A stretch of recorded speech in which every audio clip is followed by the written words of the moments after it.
സാംസങ്ങിൻ്റെ Galaxy A52S 5Gൻ്റെ പെട്ടി പൊട്ടിക്കൽ ചടങ്ങിലേക്ക് എല്ലാവർക്കും സ്വാഗതം. അപ്പോൾ ഈ ഒരു പെട്ടി പൊട്ടിക്കുന്നതിന് മുന്നേ ഇത് നമ്മുടെ A സീരീസിൽ സാംസങ് ഏറ്റവും പുതിയതായിട്ട് ലോഞ്ച് ചെയ്തിരിക്കുന്ന ഒരു പുതിയ 5G ഫോണാണ്.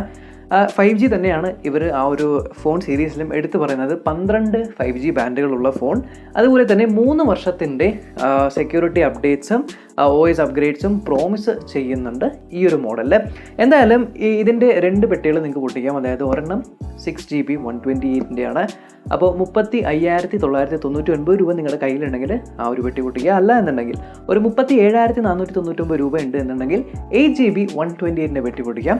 എന്തായാലും ഇതിനകത്ത് നമുക്ക് എന്തൊക്കെയാണ് കിട്ടുന്നത് നോക്കാം. സോ നമുക്ക് വീഡിയോ സ്റ്റാർട്ട് ചെയ്യാം. പെട്ടിക്ക് പുറത്ത് കാര്യമായിട്ട് എന്തെങ്കിലും ഉണ്ടോ എന്ന് വെച്ചാൽ നമ്മുടെ A52Sൻ്റെ ഫോട്ടോ ഇട്ടിട്ടുണ്ട്, അതിൻ്റെ പേര് എഴുതിയിട്ടുണ്ട്, അല്ലാതെ വേറെ ഒന്നും തന്നെ പെട്ടിയിൽ കൊടുത്തിട്ടില്ല. ഇനി പെട്ടിയുടെ ഉള്ളിൽ നോക്കുവാണെങ്കിൽ ഇതേ മുകളിലായിട്ട് നമ്മുടെ ഫോൺ ഇരിപ്പുണ്ട്. പിന്നെ അതിൻ്റെ അടിയിലായിട്ട് 15 വാട്ടിൻ്റെ സാംസങ്ങിൻ്റെ ചാർജർ കൊടുത്തിട്ടുണ്ട്. പിന്നെ നമ്മുടെ USB-C കേബിൾ കൊടുത്തിട്ടുണ്ട്. പിന്നെ നമ്മുടെ പെട്ടിയുടെ മുകൾ ഭാഗത്തായിട്ട് ഒളിപ്പിച്ച് അവർ നമ്മുടെ ഡോക്യുമെൻറ്റും കാര്യങ്ങളൊക്കെ വെച്ചിട്ടുണ്ട് ഫോണിൻ്റെ. അതുപോലെ ഒരു സെം എജക്ടർ ടൂളും അതിൻ്റെ പുറകെ ഉണ്ട്. കേസ് തപ്പുണ്ട്, കേസ് ഇതിൻ്റെ കൂടെ കിട്ടുന്നില്ല. അപ്പോൾ ഇത്രയും കാര്യങ്ങളാണ് നമുക്ക് A52S 5Gൻ്റെ പെട്ടിയിൽ വരുന്നത്. ഇനി നമുക്ക് ഡിവൈസ് ഒന്ന് നോക്കാം. A52S നമ്മൾ കയ്യിലെടുക്കുമ്പോൾ തന്നെ A സീരീസ് ആയതുകൊണ്ട് അതിൻ്റെ ഒരു പ്രീമിയം ബിൽഡ് ഇവർ മെയിൻറ്റെയിൻ ചെയ്തിട്ടുണ്ട്. അപ്പോൾ ബിൽഡിൻ്റെ കാര്യം നമ്മൾ നോക്കുവാണെങ്കിൽ മുകളിൽ ഗൊറില്ല ഗ്ലാസ് 5 ആണ് വരുന്നത്. ബാക്ക് സൈഡിൽ നമുക്ക് പ്ലാസ്റ്റിക് ആണ് വരുന്നത്, പക്ഷേ ആക്ച്വലി ഒരു ചെറിയ റബ്ബർ പോലത്തെ ഒരു ഫിനിഷ് കൊടുത്തിട്ടുണ്ട് എന്നുള്ളതാണ്. ഇനി ഇതിൻ്റെ ഫിസിക്കൽ ഓറിയോ നോക്കുവാണെങ്കിൽ മുകളിലായിട്ടാണ് നമുക്ക് സിം ട്രേ വരുന്നത്. അതൊരു ഹൈബ്രിഡ് സ്ലോട്ടാണ്. 1TB വരെ നിങ്ങൾക്ക് മെമ്മറി കാർഡ് ഇടാനായിട്ട് പറ്റുന്നുണ്ട്. പിന്നെ സെക്കൻഡറി മൈക്രോഫോൺ വരുന്നുണ്ട്. റൈറ്റ് സൈഡിലായിട്ട് നമുക്ക് വോളിയം റോക്കേഴ്സും താഴെയായിട്ട് പവർ ബട്ടനും കൊടുത്തിട്ടുണ്ട്. ഇനി താഴ്ഭാഗത്തായിട്ട് സ്പീക്കർ ഗ്രില്ലും അതേപോലെ USB-C പോർട്ടും കൊടുത്തിട്ടുണ്ട്. മൈക്രോഫോണും 3.5mm ജാക്കും ഉണ്ട്. പിന്നെ നമ്മുടെ ലെഫ്റ്റ് സൈഡ് ഫുള്ളും പ്ലെയിൻ ആണ്. ഇനി ഇത് മുഴുവൻ ഒരു ക്രോം ഫിനിഷിലാണ് വന്നിരിക്കുന്നത്. ഇത് മെറ്റലാണോ പ്ലാസ്റ്റിക് ആണോ എന്ന് എനിക്കൊരു ഡൗട്ട് ഉണ്ട്. എന്തായാലും ഒരു ക്രോം ഫിനിഷ്, ഒരു മെറ്റാലിക് ലുക്ക് തരുന്ന ഒരു ക്രോം ഫിനിഷ് കൊടുത്തിട്ടുണ്ട്. ഇനി ബാക്ക് സൈഡിൽ ക്വാഡ് ക്യാമറ സെറ്റപ്പ് ആണ്. 64 മെഗാപിക്സലിൻ്റെ പ്രൈമറി ക്യാമറ, 12 മെഗാപിക്സലിൻ്റെ അൾട്രാ വൈഡ് ക്യാമറ, 5 മെഗാപിക്സലിൻ്റെ ഡെപ്തും 5 മെഗാപിക്സലിൻ്റെ മാക്രോ ക്യാമറയുമാണ് കൊടുത്തിരിക്കുന്നത്. അപ്പോൾ 3 ക്യാമറ ഒരേ ലൈനിൽ ഒരേ സൈസിലും, ഒരു ക്യാമറ മാത്രം സൈഡിൽ കുഞ്ഞതായിട്ട് ഫ്ലാഷിൻ്റെ അതേ സൈസിലും കൊടുത്തിട്ടുണ്ട്. പിന്നെ താഴെയായിട്ട് ചെറിയൊരു മ്യൂട്ടഡ് ആയിട്ടുള്ള സാംസങ്ങിൻ്റെ ലോഗോയും കൊടുത്തിട്ടുണ്ട്. ഇനി നമുക്ക് ഫ്രണ്ടിൽ നോക്കുകയാണെങ്കിൽ 32 മെഗാപിക്സലിൻ്റെ സെൽഫി ക്യാമറ കാണുന്നുണ്ട്. പിന്നെ സ്ക്രീൻ സൈസ് 6.5 ഇഞ്ചാണ്. 6.5 ഇഞ്ചിൻ്റെ ഇൻഫിനിറ്റി ഫുൾ HD+ ആയിട്ടുള്ള 120 ഹെർട്സിൻ്റെ റിഫ്രഷ് ആയിട്ടുള്ള സാംസങ്ങിൻ്റെ സൂപ്പർ AMOLED ഡിസ്പ്ലേ ആണ് കൊടുത്തിരിക്കുന്നത്. അതുപോലെ തന്നെ ഇതിനകത്ത് നമുക്ക് ഇൻ ഡിസ്പ്ലേ ഫിംഗർ പ്രിൻറ്റ് സെൻസറുമാണ് വരുന്നത്. സാംസങ്ങിൻ്റെ A സീരീസ് ഫോണുകളൊക്കെ പേര് കേട്ടിരിക്കുന്നത് അവരുടെ സൂപ്പർ AMOLED ഡിസ്പ്ലേക്ക് തന്നെയാണ്. അപ്പോൾ ഈ ഫോണിനും സൂപ്പർ AMOLED ഡിസ്പ്ലേ കൊടുത്തിട്ടുണ്ട്. പക്ഷേ 120 ഹെർട്സിൻ്റെ റിഫ്രഷ് റേറ്റ് ഉണ്ട് എന്ന് മാത്രം. അതുകൊണ്ട് തന്നെ വളരെ ഫ്ലൂയിഡ് ആയിട്ടുള്ള ഒരു എക്സ്പീരിയൻസ് ആണ് കിട്ടുന്നത്.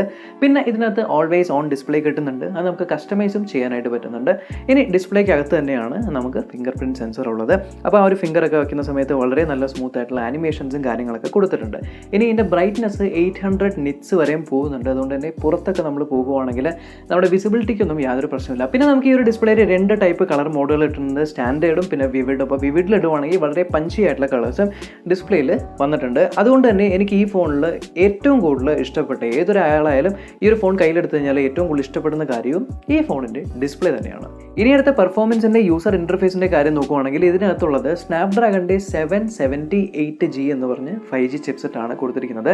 അപ്പോൾ പെർഫോമൻസിൻ്റെ കാര്യത്തിൽ ഇപ്പോൾ ഗെയിമിംഗ് ആണ് നിങ്ങൾ നോക്കുന്നതെങ്കിൽ PUBG നിങ്ങൾക്ക് സ്മൂത്ത് എക്സ്ട്രീമിലും അതേപോലെ തന്നെ HDR അൾട്രയിലും കളിക്കാനായിട്ട് പറ്റുന്നുണ്ട്. ഇനി അഥവാ നിങ്ങൾ കോൾ ഓഫ് ഡ്യൂട്ടിയാണ് കളിക്കുന്നതെങ്കിൽ ഗ്രാഫിക്സ് നിങ്ങൾ വെരി ഹൈയിലാക്കി കഴിഞ്ഞാൽ ഫ്രെയിം റേറ്റ് മാക്സിലാണ് വരുന്നത്. അതേസമയം ഗ്രാഫിക്സ് നിങ്ങൾ ഹൈയിലേക്ക് ആക്കി കഴിഞ്ഞാൽ ഫ്രെയിം റേറ്റ് വെരി ഹൈയിലേക്ക് ഇടാനായിട്ട് പറ്റുന്നുണ്ട്. ഇനി ഡേ ടു ഡേ പെർഫോമൻസിൽ യാതൊരു ലാഗുമില്ല. സോഫ്റ്റ്വെയർ സൈഡ് നോക്കുവാണെങ്കിൽ Android 11 ആണ് വരുന്നത്. One UI 3.1 ഇപ്പോൾ ഉള്ളത്. പിന്നെ നോക്സ് സെക്യൂരിറ്റിയുടെ ആ ഒരു സെക്യൂർ ഫോൾഡർ അങ്ങനത്തെ കാര്യങ്ങളൊക്കെ ഉണ്ട്. ഫിംഗർ പ്രിൻറ്റ് ഡേറ്റ ഫീഡ് ചെയ്യുമ്പോൾ അല്ലെങ്കിൽ ഫേസിൻ്റെ ഡേറ്റയൊക്കെ ഫീഡ് ചെയ്യുന്ന സമയത്ത് സെക്യൂർഡ് ബൈ നോക്സ് കാര്യങ്ങളൊക്കെ തരുന്നുണ്ട്. അതുകൊണ്ട് തന്നെ എനിക്ക് ആ ഒരു എന്താ പറയുക സോഫ്റ്റ്വെയർ വൈസ് യാതൊരു പ്രശ്നങ്ങളൊന്നുമില്ല. പക്ഷേ ഒരൊറ്റ പ്രശ്നം മാത്രമേ ഉള്ളൂ, ബ്ലോട്ട് വേസ് ഉണ്ട്. ബൈ ഡിഫോൾട്ട് നിങ്ങൾ ഫോൺ ഓൺ ആക്കുന്ന സമയത്ത് കുറേ അധികം പ്രീ ഇൻസ്റ്റാൾഡ് ആയിട്ടുള്ള ആപ്സ് ഉണ്ട്. അപ്പോൾ അത്തരത്തിലുള്ള ആപ്ലിക്കേഷൻസ് നമുക്ക് അൺഇൻസ്റ്റാൾ ചെയ്ത് കളയാനായിട്ട് പറ്റുന്നുണ്ട്, പക്ഷേ ബൈ ഡിഫോൾട്ട് വരുന്നുണ്ട്. ഇനി അടുത്തത് ഇൻട്രസ്റ്റിംഗ് ആയിട്ടുള്ള ക്യാമറ ഡിപ്പാർട്ട്മെൻറ്റിലേക്ക് പോകാം. അപ്പോൾ പ്രൈമറി ക്യാമറ 64 മെഗാപിക്സലിൻ്റെ ക്യാമറയാണ്. അപ്പോൾ ഇതിനകത്ത് 64 മെഗാപിക്സലിന് ഫോട്ടോസ് എടുക്കാനായിട്ട് പ്രത്യേകമായിട്ടുള്ള മോഡ് കൊടുത്തിട്ടുണ്ട്. അപ്പോൾ 64 മെഗാപിക്സൽ മോഡിൽ എടുക്കുവാണെങ്കിൽ നമുക്ക് ഫോട്ടോസ് കണ്ടുകൊണ്ട് തന്നെ സംസാരിക്കാം. അപ്പോൾ ഈ ഒരു ക്വാളിറ്റിയിലാണ് ഫോട്ടോസ് വരുന്നത്.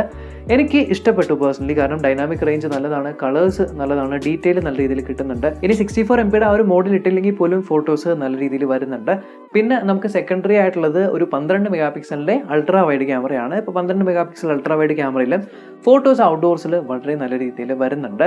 പിന്നെ 5 മെഗാ പിക്സൽ ഡെപ്ത് സെൻസർ വരുന്നുണ്ട്. അപ്പോൾ പോർട്രേറ്റ് ഫോട്ടോസൊക്കെ എടുക്കുന്ന സമയത്ത് നമുക്ക് ഏകദേശം ഈ ഒരു റിസൾട്ട് കിട്ടുന്നുണ്ട്. അപ്പോൾ എഡ്ജ് ഡിറ്റക്ഷനൊക്കെ വളരെ നല്ല രീതിയിൽ ഇമ്പ്രൂവ് ആയിട്ടുണ്ട്. അതുപോലെ തന്നെ നമ്മൾക്ക് 5 മെഗാ പിക്സലിൻ്റെ ഒരു മാക്രോ ക്യാമറയും കൊടുത്തിട്ടുണ്ട്. ഇനി ഈ ഒരു മാക്രോ ക്യാമറയുടെ പെർഫോമൻസ് എത്രത്തോളമാണെന്ന് വെച്ചാൽ ഇപ്പോൾ ഞാൻ ഫോട്ടോ കാണിച്ചിട്ടുണ്ട്. ഈ ഫോട്ടോസൊക്കെ മാക്രോ ക്യാമറയിൽ എടുത്താണ്.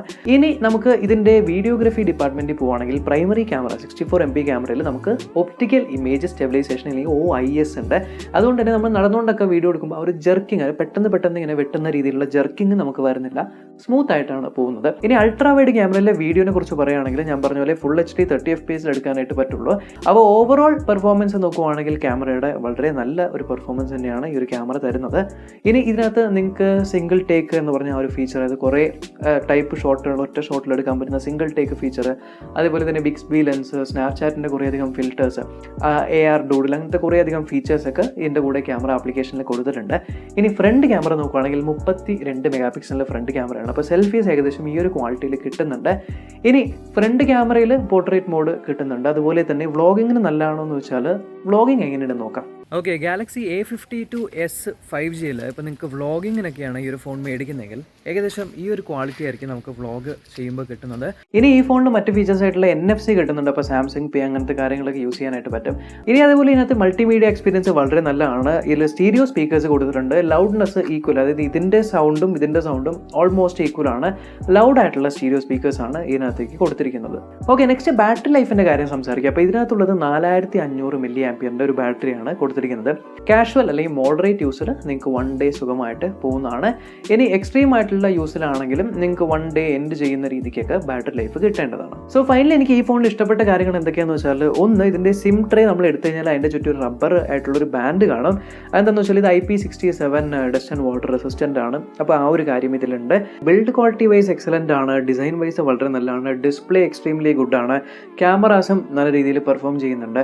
ബാറ്ററിയും അത്യാവശ്യം കുഴപ്പമില്ല. പക്ഷേ ചാർജിങ് ഡിപ്പാർട്ട്മെൻറ്റിൽ 25 വാട്ടിൻ്റെ സപ്പോർട്ട് ഉണ്ട്. പക്ഷേ 25 വാട്ട് ചാർജർ ഇൻബോക്സ് കൊടുക്കാമായിരുന്നു. അല്ലെങ്കിൽ 25 വാട്ടിൻ്റെ കുറച്ചുകൂടെ കൂടുതൽ ഫാസ്റ്റ് ചാർജിങ് കൂടെ സപ്പോർട്ട് ചെയ്യാമായിരുന്നു. പിന്നെ രണ്ടാമത്, ഈ ഒരു പ്രൈസിങ്ങിൽ ഇവർക്ക് 6GB 128 8GB 128ന് പകരം 8GB 128 ബേസ് വേരിയൻ്റ് ആയിട്ടും പിന്നെ ഒരു 12GB 256നെ ഒരു ടോപ്പ് ഹയർ വേരിയൻ്റ് ആയിട്ടും കൊണ്ടുവന്നിരുന്നെങ്കിൽ ഈ ഒരു പ്രൈസ് പോയിന്റിൽ കുറച്ചുകൂടി നല്ല ഒരു കോമ്പറ്റീഷനായിട്ട് മാറിയേനെ. എന്തായാലും നിങ്ങൾക്ക് ഈ ഒരു ഫോണിനെ കുറിച്ച് എന്താണ് അഭിപ്രായം എന്നുള്ളത് താഴെ കമൻറ്റ് ബോക്സിലൂടെ രേഖപ്പെടുത്തുക. ഈ ഒരു വീഡിയോ ഇൻഫോർമേറ്റീവ് ആയിട്ട് തോന്നി ഉറപ്പായിട്ടും ചാനൽ ചെക്ക് ചെയ്യാനും ഇതുവരെ സബ്സ്ക്രൈബ് ചെയ്തിട്ടില്ല അല്ലെങ്കിൽ സബ്സ്ക്രൈബ് ചെയ്യാനും തൊട്ട് ചാനൽ ബെല്ലൈക്കൻ ക്ലിക്ക് ചെയ്ത് ഓൾ നോട്ടിഫിക്കേഷൻ എനേബിൾ ചെയ്യാനും മറക്കണ്ട. നമ്മൾക്കിനി അടുത്ത വീഡിയോയിൽ കാണാം.